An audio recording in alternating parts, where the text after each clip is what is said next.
Hi everyone, welcome back to my channel and thank you so much for watching the Artsy Bint. I hope you all are doing absolutely great. Please ignore the noise. I can't do anything about it. I'm sorry. As you have already read by the title of today's video, I'm going to be discussing some tips that you should keep in mind before shooting your perfect flat lay or going into flat lay photography. So flat lays are basically something that have taken over product photography, and with good reason, of course.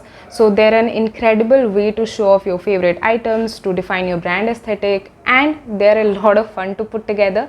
So in this video I'm going to discuss or put up some tips that you should look forward to while shooting your perfect flat lay shot, and all those questions like how to shoot, what amount of light should be there in the pictures, and what gear, everything will be answered in the whole video. So make sure that you watch till the end, and without any further ado, let's jump right into it. So my first tip would be establish a focal point and a theme. Just think of what is your theme that you're going to shoot your flat lay picture for. What is the theme of your flat lay? Are you shooting photography equipments or beauty supplies or makeup items or your clothing, OOTDs? Just decide whatever your theme is, and if that's something that confusing you, then you can watch the whole playlist of flat lays. I'll make sure to link all of them in the description box in case you want to check them out. Anyways, whatever you choose, make sure that they complement with the props and the backdrops and the theme of your flat lay. For example, if you're going to shoot makeup supplies flat lay, you are not going to put up some food items or photography equipments, right? The whole story should be around those makeup supplies flat lay, and make sure that every item in the flat lay complements each other and nothing is out of the box, so that the whole picture looks evenly composed. I have already put up a video regarding how to choose your color palette and how to complement each and every tone. So if you want to check that video out, I'll make sure to link every video so that you are not confused afterwards. So establishing a theme makes it really important to add that extra textures to your flat lay, to add that extra dimension, because multiple textures is great for drawing the viewer's attention. So my second tip would be choose an appropriate background. So the good news is most flat lays look really aesthetic and beautiful on a plain white background. So you don't have to think much if you're starting out, or you can go for neutral backdrops or wooden tabletops. They also add that aesthetic value to your pictures, to your flat lay photography. But make sure that everything complements with each other and nothing is more jazzed up as you don't want them to be. I've made sure that you go step by step into getting into the whole world of flat lay photography. So contrasting the props and backdrops is really important, because the goal is to make the color pop out. The subjects and props should pop out and grab the viewer's attention, because that's our ultimate goal. Let's talk about it. On the other hand, don't choose a surface with distracting patterns, because then the entire focus will be on the backdrop and not on your subject or story, and everything will be so cluttered. You want to make sure that you go for a neutral colored backdrop or just a plain white chart sheet. Another important factor that you should keep in mind is that while shooting, the items will definitely leave a residue if you are going for that backdrop.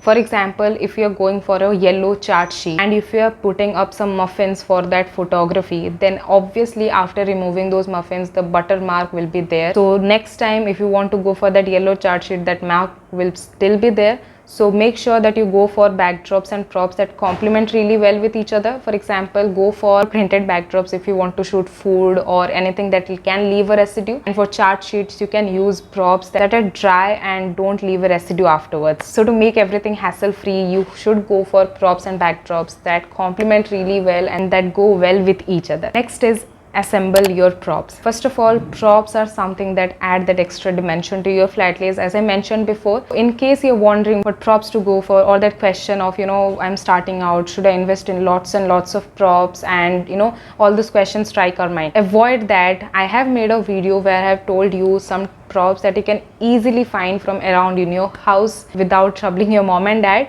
So make sure that you go for props that are on the color palette of your backdrop, all that complementary tones, because color palette is really important. Without a color palette, everything would look really dull, and in the editing also you can't just make the image go from drab to fab. So once you assemble all the props, now it's the time to arrange them, and this is the most important part if you want to go for a really well composed post picture. Some objects are more flat lay friendly. You don't have to think too much before putting up that in the pictures, but some objects are not that flat lay friendly. So for some objects that can keep falling, you can use double-sided tape or cardboard pieces to make them stand in their place as you want them to be, so that everything is equally angled up and the picture comes out really well. And please make sure that you don't get frustrated or upset if you're just not getting your perfect picture.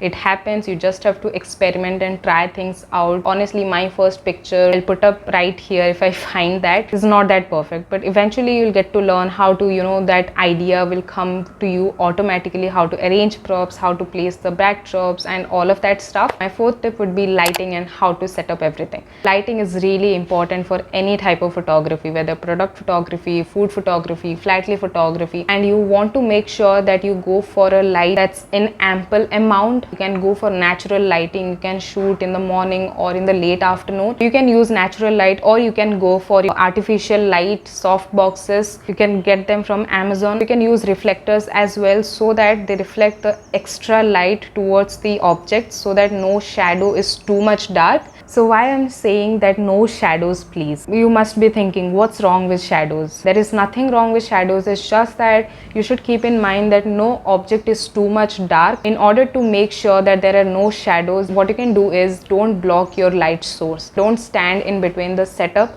and the light source, because then your shadow will be totally on the picture, and while editing it will look really dark, and then your picture won't look good, right? Next is you can use multiple light sources. For example, if you're shooting in a room where there is ample amount of light, then well and good. If you're shooting in a room that's kind of a bit dark, then you can use multiple light source, artificial light sources, reflectors and all of that. Next tip to get rid of more shadows is to use reflectors or V-flats, because they reflect the amount of light onto the object and nothing is too much dark. But you have to make sure that you arrange your reflectors in a way that they're angled in a position in order to fill in those shadows or the dark places. So my second last tip would be shoot from above. I've always mentioned that shooting your flat lay is from above position. So there are two types, whether handheld or tripod. What to go for? When you're starting out, you can just start with handheld photography, taking the pictures from a bird's eye view so that everything looks flat. It allows you to freely arrange your props, move here and there, and see what works best for you, what works best for that picture or the story that you're about to say. Or you can go for tripods. Tripods are really good for shooting stop motions or videos, and tripod gives you more significant control over your pictures. You make more incremental changes. If you want to shoot stop motions without moving your camera position, you can just move the props here and there, and everything will look really good in your pictures. Last is work some basic editing magic. Editing is the key to any photography.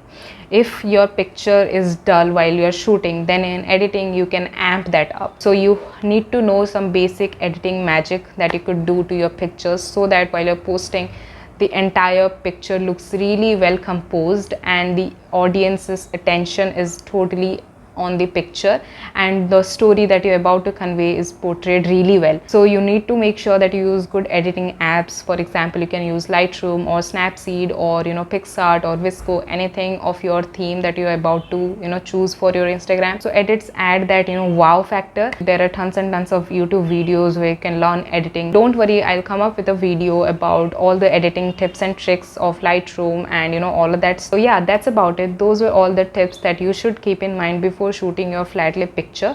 And if you got to know something from this video, then don't forget to like the video and comment down below your thoughts and what more you want to see on this channel. And please make sure that you share them with your friends or family or anybody. Why not help everyone out? Lastly, make sure that you subscribe to my channel. That would make me really happy, and I guess we are close to 400 subscribers, so please make that happen. And don't forget to hit the notification bell so that you get updated about every new video on my channel. So I'll see you soon on Wednesday. Till then, take good care of yourself, stay happy and stay healthy. Bye guys.